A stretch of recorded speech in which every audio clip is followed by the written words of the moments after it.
All right, so today we're going to do a really basic beginner's lesson on how to set and hold your instrument. Okay, so I'm going to focus down on my legs. All right, so you sit Indian style, okay, but you can sit cross legged. Some people hold their instrument like this next to them, okay. You can just pop your knee up a little bit and hold it that way. A lot of people sit that way. The more common, more traditional way is to take your left foot. So you need to pull your left foot.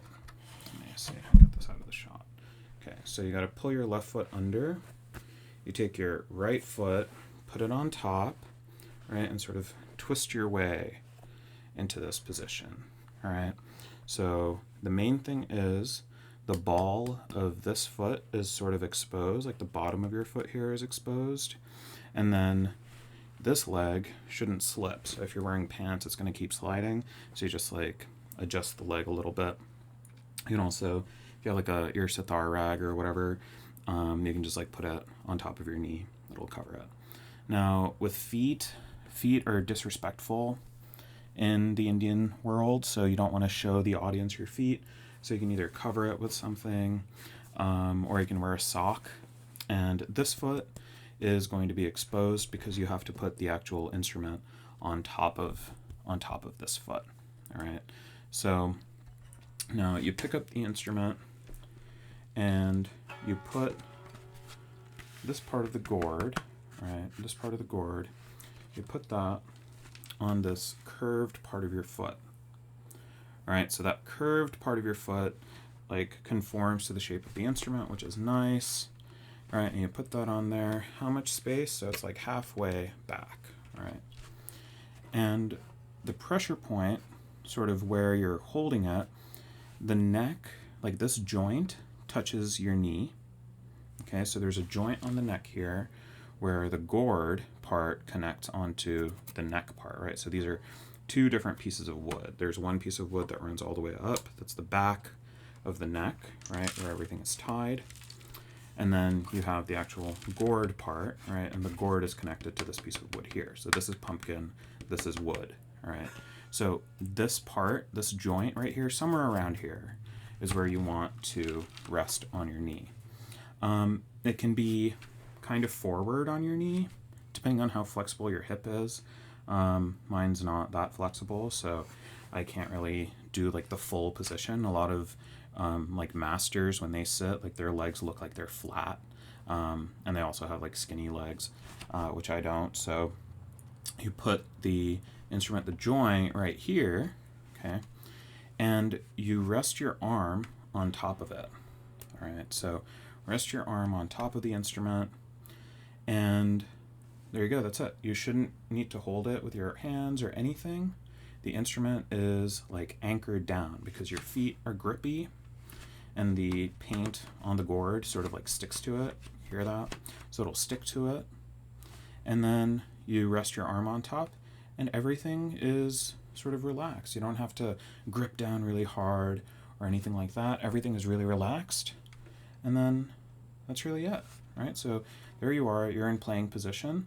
And the last place you're going to hold it is by putting your thumb on that joint right there, okay? And now you're in playing position. So it's really simple, really easy to do.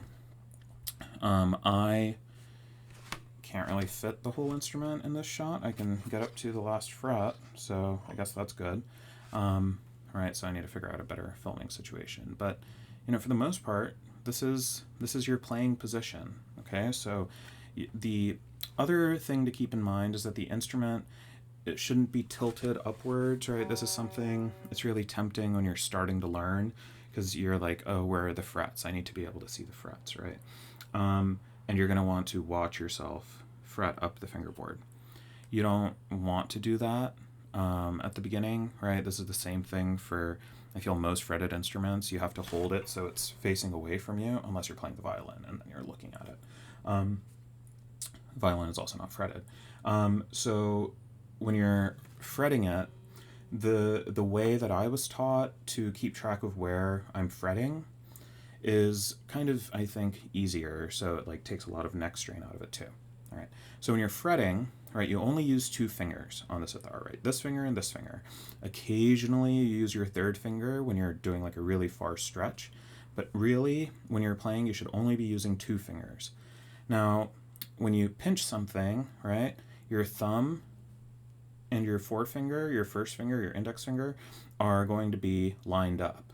Okay, so if we're pinching like this, right, which is what we're doing when we play, and I put my finger onto the instrument, right, so this is the first fret we're going to play, which is for the first note, sa, right, I pinch down on it, right, and where's my thumb?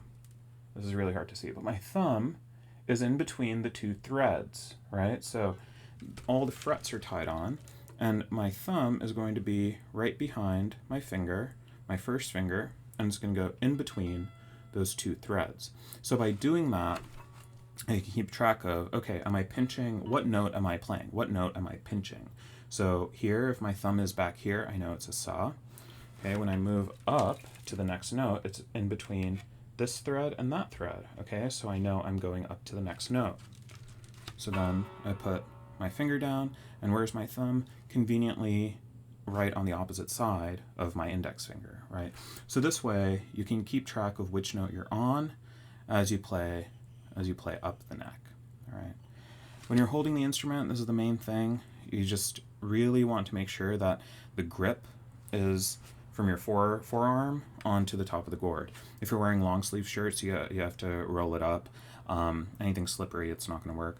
Some people put a little towel on top of here, like a kerchief or something usually, and they can anchor it better, especially if your arms get really gross and sweaty, because that also damages the instrument.